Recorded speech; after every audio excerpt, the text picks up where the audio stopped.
Welcome to moonlight vlogs. ഞാൻ നിങ്ങളുടെ രാഹുൽ. ഇതെൻ്റെ സിംഗപ്പൂർ, മലേഷ്യ ട്രാവൽ വിശേഷങ്ങളാണ്. സിംഗപ്പൂരിലെ ഷാങ്കി എയർപോർട്ടിലായിരുന്നു ഞങ്ങൾ ലാൻഡ് ചെയ്തത്. അവിടെ ബട്ടർഫ്ലൈ ഗാർഡൻ, ഇൻഡോർ വാട്ടർഫാൾ, മൊത്തത്തിൽ തന്നെ അതിൻ്റെ ഇൻഫ്രാസ്ട്രക്ചർ ഒരു അടിപൊളി എയർപോർട്ടാണത്. പിന്നെ അവിടെ നിന്ന് ഞങ്ങൾ ലിറ്റിൽ ഇന്ത്യയിലോട്ട് പോയി. അവിടെ ഒരുപാട് ഇന്ത്യൻ റെസ്റ്റോറൻറ്റ്സ് ഉണ്ട്. ഫുഡ് കഴിച്ചു. അവിടെ നിന്ന് സിറ്റി ടൂർ എടുത്ത് ഞങ്ങൾ നേരെ ചെന്നത് മെർലിൻ പാർക്കിലോട്ടായിരുന്നു. ഈ ടൂറിസത്തിൻ്റെ അടയാളമായിട്ടുള്ള ഈ സിംഹത്തിന് കുറേ ഫോട്ടോസ് എടുത്ത് ഉറപ്പായിട്ടും പോകേണ്ടതാണ്. പിന്നെ നേരെ ചൈന ടൗണിലോട്ട് പോയി. ഇവിടെ ഒരുപാട് ചൈന പ്രോഡക്റ്റ്സ് ഉണ്ട്, ഇഷ്ടംപോലെ വാങ്ങിക്കാം. അവിടെ തന്നെ ചൈനീസിൻ്റെ ഒരു അമ്പലം ഉണ്ടായിരുന്നു, ഒരുപാട് സ്കൾപ്ചേഴ്സ് ഉണ്ടായിരുന്നു.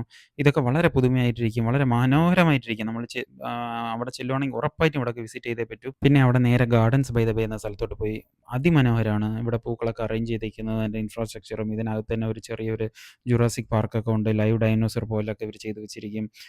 ഇൻഡോർ വാട്ടർഫാൾ ഉണ്ട്, നമുക്ക് ഒരുപാട് ഫോട്ടോസ് എടുക്കാം. പിള്ളേർക്കൊക്കെ ഇതൊക്കെ ഒരുപാട് ഇഷ്ടപ്പെടും. പിന്നെ നേരെ ക്ലൗഡ് ഫോറസ്റ്റിലോട്ട് പോയി. ഇതിലൊരു ലൈറ്റ് ഷോ ഉണ്ടായിരുന്നു ഈവനിങ് 7:30ക്ക്. അടിപൊളിയാണ്. നെക്സ്റ്റ് ഡേ ഞങ്ങൾ പോയത് യൂണിവേഴ്സൽ സ്റ്റുഡിയോസ് ആണ്. സിംഗപ്പൂർ പോകണമെങ്കിൽ യൂണിവേഴ്സൽ സ്റ്റുഡിയോസ് മസ്റ്റ് ആണ്. ഇതിനകത്ത് ഒരുപാട് എൻ്റർടൈൻമെൻറ്റ്സ് ഉണ്ട്. കുറച്ച് കാശ് ചിലവാക്കിയാലും കുഴപ്പമില്ല. സിംഗപ്പൂർ പോകണമെങ്കിൽ യൂണിവേഴ്സൽ സ്റ്റുഡിയോസ് കയറിയേ പറ്റൂ. കൊച്ചു പിള്ളേർക്ക് മാത്രമല്ല, വലിയവർക്ക് എൻ്റർടൈൻ ചെയ്യാൻ ഇഷ്ടംപോലെ ഉണ്ട്. ഒരു ദിവസം ഒന്നും നമുക്ക് ചിലപ്പം മതിയായെന്ന് വരത്തില്ല. ഒരുപാട് റെസ്റ്റോറൻറ്റ്സ് ഉണ്ട്, ആഹാരങ്ങൾ ഒരുപാട് കഴിക്കാം. നൈറ്റ് ഫയർ ക്രാക്കേഴ്സിൻ്റെ ഒരു ലൈറ്റ് ഷോ ഉണ്ടാവും. എല്ലാം കഴിയുമ്പോഴേക്കും 8 മണി ആയി പോകുമ്പോഴേക്കും അത് ക്ലോസ് ആവും. നെക്സ്റ്റ് ഡേ ഞങ്ങൾ നേരെ സിംഗപ്പൂർ സൂവിലോട്ട് പോയി. ഒരുപാട് മൃഗങ്ങളെ കണ്ടു, പക്ഷികളെ കണ്ടു. അവിടെ ബേർഡ്സ് പാരഡൈസ് എന്നൊക്കെ പറയും.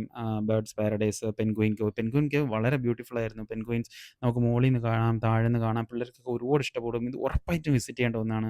ഇതിൻ്റെ ഇൻഫ്രാസ്ട്രക്ചർ ഇവർ അറേഞ്ച് ചെയ്തിരിക്കുന്നതൊക്കെ വളരെ രസമാണ്, ഈ ബേർഡ് പാരഡൈസ്. അതിനുശേഷം അവിടെ ഞങ്ങൾ നേരെ സൂവിലോട്ട് പോയി. ഒരുപാട് ആനിമൽസിനെ കണ്ടു. പിന്നെ സിംഗപ്പൂരിൻ്റെ കേബിൾ കാർ റൈഡ് അടിപൊളിയായിരുന്നു, നല്ല വ്യൂസ് ആണ്. പിന്നെ നേരെ മാഡം ടുസാഡ്സ് വാക്സ് മ്യൂസിയം, ഇതൊരു മസ്റ്റ് വിസിറ്റ് ആണ്. പിന്നെ അവിടെ നേരെ സിംഗപ്പൂരിൻ്റെ ഓഷനറിയം.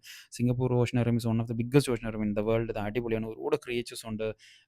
നമുക്ക് വളരെ നിയർ ബൈ ആയിട്ട് നമുക്കത് ഈ ടണലൊക്കെ നമുക്ക് നല്ലോണം നമുക്ക് എൻജോയ് ചെയ്യാൻ പറ്റും. പിള്ളേർക്കൊക്കെ ആണെങ്കിൽ അവർക്കത് ഭയങ്കര രസകരമായിട്ടിരിക്കും. പിള്ളേർക്ക് മാത്രമല്ല, എല്ലാവർക്കും നമുക്കിത് ചുറ്റി കാണുന്നതിന് ഇഷ്ടം പോലെ ഉണ്ട്. ഇത് കംപ്ലീറ്റ് ആവത്തില്ല, അത്ര വലിയൊരു ഓഷനറിയമാണ്. പിന്നെ അവിടെ നേരെ വിങ്സ് ഓഫ് ടൈം, ഇതൊന്നും ഒരു ലൈറ്റ് വാട്ടർ ഷോ ആണ്, അതും കൊള്ളായിരുന്നു. പിന്നെ നേരെ ഞങ്ങൾ മലേഷ്യയിലോട്ട്. മലേഷ്യ ട്വിൻ ടവേഴ്സ് ആയിരുന്നു ഞങ്ങളുടെ ആദ്യത്തെ എൻട്രി. 452 മീറ്റർ സ്റ്റാളിൽ 88 സ്റ്റോറി ബിൽഡിംഗ് ആണിത്. നമ്മൾ അകത്തൊക്കെ അവർ വിളിച്ചിട്ട് പോകും. അതിൻ്റെ എൻട്രി പാസസ് ഒക്കെ ഞങ്ങളുടെ കയ്യിലുണ്ടായിരുന്നു.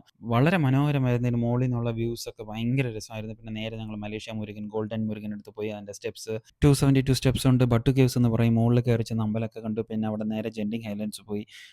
ജെൻഡിങ് ഹൈലൻഡ്സിൽ ഇതേ കേബിൾ കാർ റൈഡാണ്, ബട്ട് നല്ല തണുപ്പായിരിക്കും, അടിപൊളിയാണ്. അവിടെ ഞങ്ങൾ തൊട്ടടുത്ത് തന്നെ ഒരു ചെറിയൊരു മാൾ ഉണ്ടായിരുന്നു. ചെറുതല്ല, വലിയ മാൾ. അവിടെ കസിനോ ഒക്കെ ഉണ്ട്, പിള്ളേർ കളിക്കാനുള്ളതുണ്ട്. അതൊക്കെ കഴിഞ്ഞ് പിന്നെ അവിടെ നേരെ ഞങ്ങൾ ചോക്ലേറ്റ് ഫാക്ടറിയിലോട്ട് പോയി. ഒരുപാട് കൈൻഡ് ഓഫ് ചോക്ലേറ്റ്സ് ഉണ്ട്. മേക്കിംഗ്, പാക്കിംഗ് ഒക്കെ അവിടെ തന്നെയാണ്. പിന്നെ നേരെ കിങ്സ് പാലസ്, അകത്ത് കയറാൻ പറ്റത്തില്ല, പുറത്തുനിന്ന് കാണാൻ പറ്റും. പിന്നെ മർട്ടേഴ്സ് ടോംബ് പോയി. പിന്നെ ടൈം സ്ക്വയർ, പിന്നെ നാഷണൽ മോസ്ക്, അങ്ങനെ കുറേ സ്ഥലം പോയി. അവസാനം എത്തിയപ്പം എൻ്റെ വാച്ച് തിരിച്ച് നോർമൽ ടൈമിലോട്ട് വന്നു. Thank you so much for Sunday world tours and travels. അവരാണ് ഒരുപാട് സപ്പോർട്ട് ചെയ്തത്.